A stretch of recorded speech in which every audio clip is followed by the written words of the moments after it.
Hi friends, welcome to my channel Karthik Telugu news. Friends, ఇంతవరకు ఎవరైతే మా ఛానల్ సబ్స్క్రైబ్ చేసుకోలేదో వారైతే ప్లీజ్ సబ్స్క్రైబ్ చేసుకోండి ఫ్రెండ్స్. అలా అయితేనే మేము పెట్టే ప్రతి వీడియో కూడా మీకు నోటిఫికేషన్ రూపంలో వస్తుంది. అలాగే మీకు వీలైతే మా ఛానల్కి ఒక లైక్ అయితే చేయండి. ఇక వివరాల్లోకి వెళ్ళినట్లయితే ఇవాళ రేషన్ పంపిణీ గురించి ఒక ఇంపార్టెంట్ అప్డేట్ న్యూస్ అయితే రావడం జరిగింది. దీని గురించి మరిన్ని విషయాలు ఈ వీడియోలో తెలుసుకుందాం. ఆంధ్రప్రదేశ్లో వృద్ధులు, దివ్యాంగులకు రేషన్ పంపిణీలో ప్రభుత్వం కీలక మార్పులు చేసింది.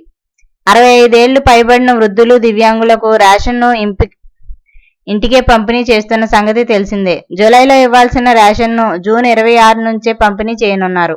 పౌర సరఫరాల శాఖ మంత్రి నాదెండ్ల మనోహర్ ఈ విషయాన్ని తెలిపారు. రేషన్ డీలర్లతో సమావేశంలో ఆయన పలు సూచనలు చేశారు. విజయవాడలోని పౌర సరఫరాల శాఖ కమిషనరేట్ రేషన్ పంపిణీపై డీలర్లతో మంత్రి నాదెండ్ల మనోహర్ సమావేశం అయ్యారు. రేషన్ డీలర్లు గిరిజన ప్రాంతాల్లో కొండలపై ఉన్న వారికి సరుకులు అందించడంలో చొరవ తీసుకోవాలని సూచించారు. కేంద్రం సహాయంతో రేషన్ డీలర్ల ఆదాయం పెంచేందుకు ప్రయత్నిస్తున్నామని, రేషన్ షాపుల్ని శుభ్రంగా ఉంచాలని, బయట బోర్డులు ఏర్పాట్లు చేయాలని అన్నారు. సన్నబియ్యం సాగును ప్రోత్సహించాలని రైస్ మిల్లర్లను కోరారు మంత్రి మనోహర్. ఈ మేరకు వృద్ధులు, దివ్యాంగులకు ప్రతి నెల 26 నుంచి 30 తేదీల్లోపు ఇంటి దగ్గరికే రేషన్ అందించాలని నిర్ణయించామన్నారు.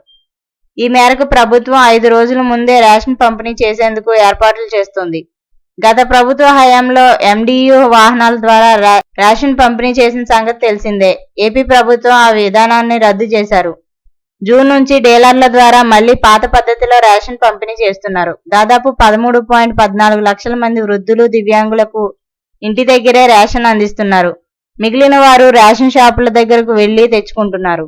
ప్రజల ఆహారపు అలవాట్లలో మార్పును దృష్టిలో పెట్టుకుని ప్రభుత్వం సన్నబియ్యాన్ని ప్రోత్సహిస్తోంది. బియ్యం ఎగుమతులపైన దృష్టి పెట్టాలన్నారు. ప్రజల అభిరుచులకు అనుగుణంగా సన్నబియ్యం ఉత్పత్తిని పెంచాలన్నారు.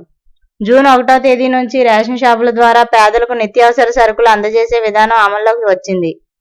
ప్రతి నెల 1వ తేదీ నుంచి 15వ తేదీ వరకు రేషన్ డీలర్ల ఆధ్వర్యంలో రేషన్ షాపులు ప్రజలకు అందుబాటులో ఉంటాయన్నారు. ఉదయం 8 గంటల నుంచి 12 గంటల వరకు, అలాగే సాయంత్రం 4 గంటల నుంచి 8 గంటల వరకు రేషన్ డీలర్లు కార్డుదారులకు సరుకులు అందిస్తారు. అయితే దివ్యాంగులకు, 65 సంవత్సరాలు పైబడిన వృద్ధులకు ఇంటి వద్దనే రేషన్ సరుకులు అందిస్తున్నారు. సో ఫ్రెండ్స్, ఇది update news. Thank you friends. Thanks for watching this video. Please subscribe.